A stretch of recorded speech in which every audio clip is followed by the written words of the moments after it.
vamos apresentar o convidado de hoje, que é o Renato Amoedo, ou Renato 38, né? Que ele é perito criminal e autor do livro Bitcoin Red Pill. E aí, Renato, tudo bem? Obrigado pela presença aqui no A Deriva.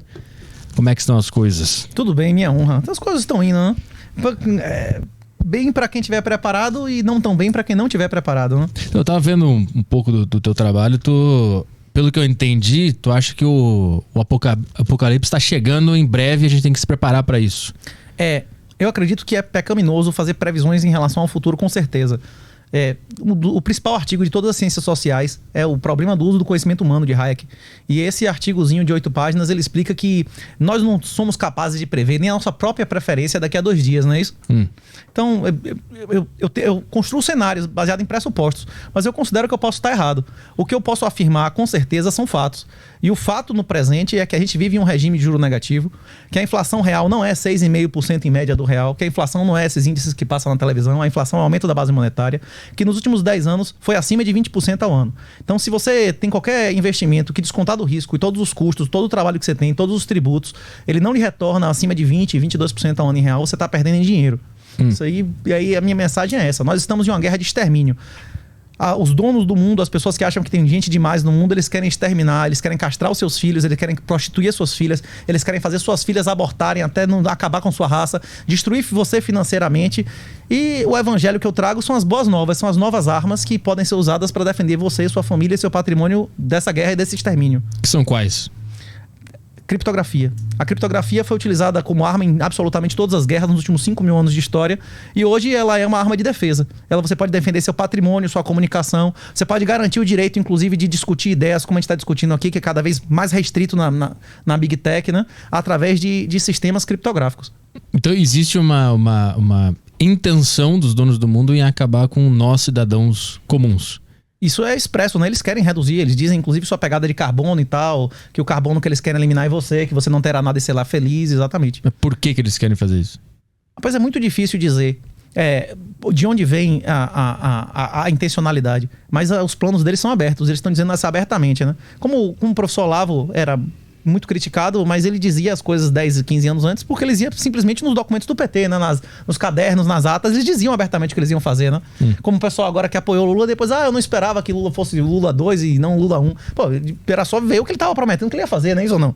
Tu acha que ele é um dos donos do mundo ou ele é um peão? Normalmente, os políticos, eles não são as pessoas que têm mais poder. Você gostaria de estar agora no lugar de Alexandre de Moraes, no lugar de Lula, sendo o cara que está em evidência ali, um monte de gente querendo matar você? Não. Pois é, você preferia que fosse uma pessoa sua, que você mandasse e você desse um grito e fizesse o que você manda, não é isso ou não? Hein? Quem são os donos do mundo, então, de verdade?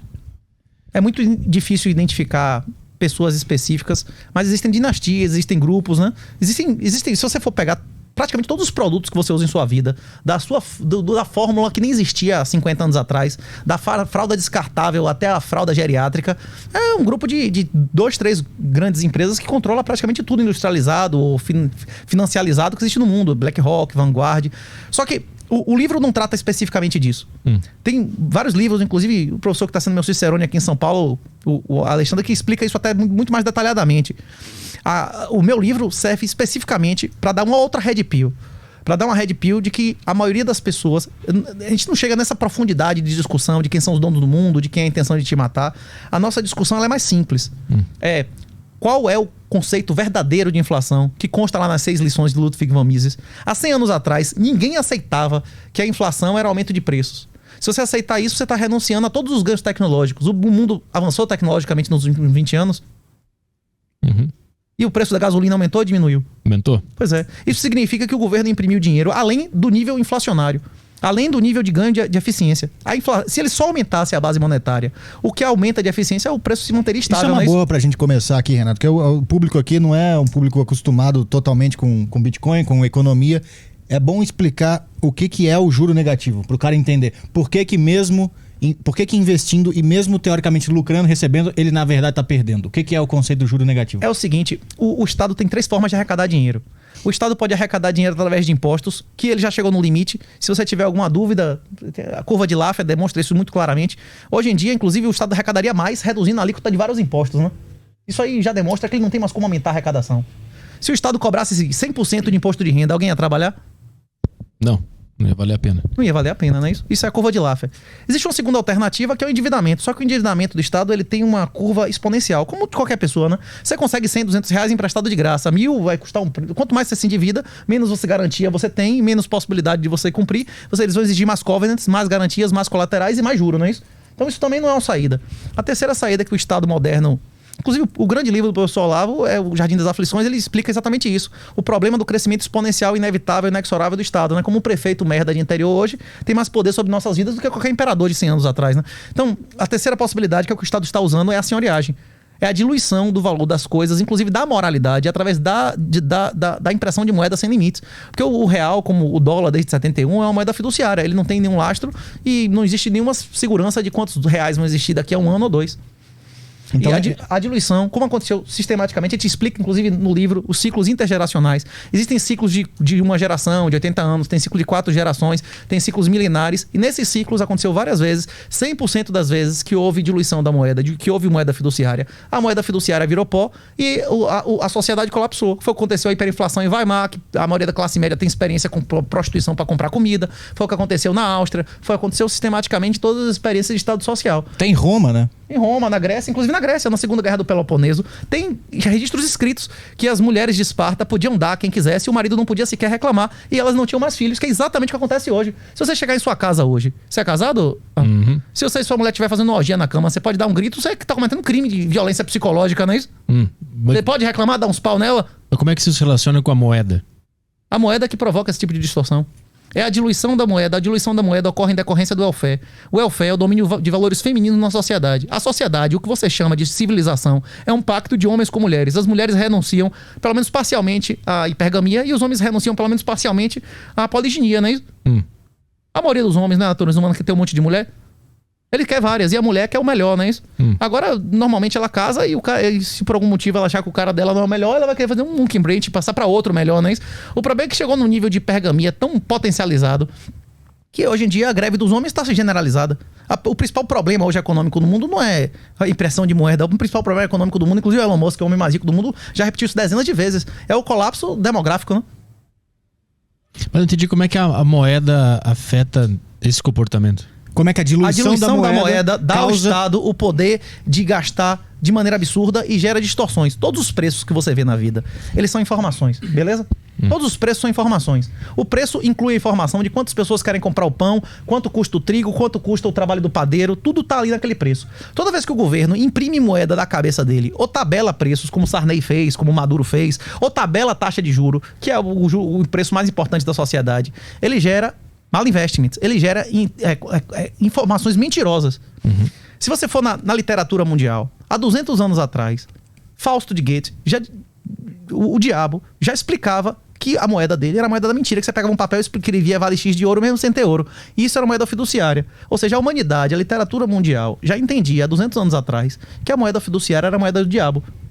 Então essa distorção econômica que é feita através da moeda fiduciária, da diluição dela, causa uma distorção moral ao longo do tempo. Por exemplo, como a gente estava conversando antes, por que todo mundo acha engraçadinho uma filha de 15, 16 anos abrir as pernas pro namorado dentro de casa, beleza? Na hora que a gente estava discutindo, porque eu quero que minha filha dê a todo mundo. Você quer que sua filha dê a todo mundo? Porque na sua cabeça existe ação de alimentos, existe concurso, existe welfare, existe Bolsa Família, existe a sua filha, o cara morrer, ele vai receber o INSS. Só que essas instituições são mentiras, que não vão existir no futuro. Tem mais gente da minha idade do que com 4 anos. Quem vai pagar o INSS? Ninguém. O Estado brasileiro não tem nenhuma possibilidade física. Não é nem de que o governador é não sei quem ou não sei quem.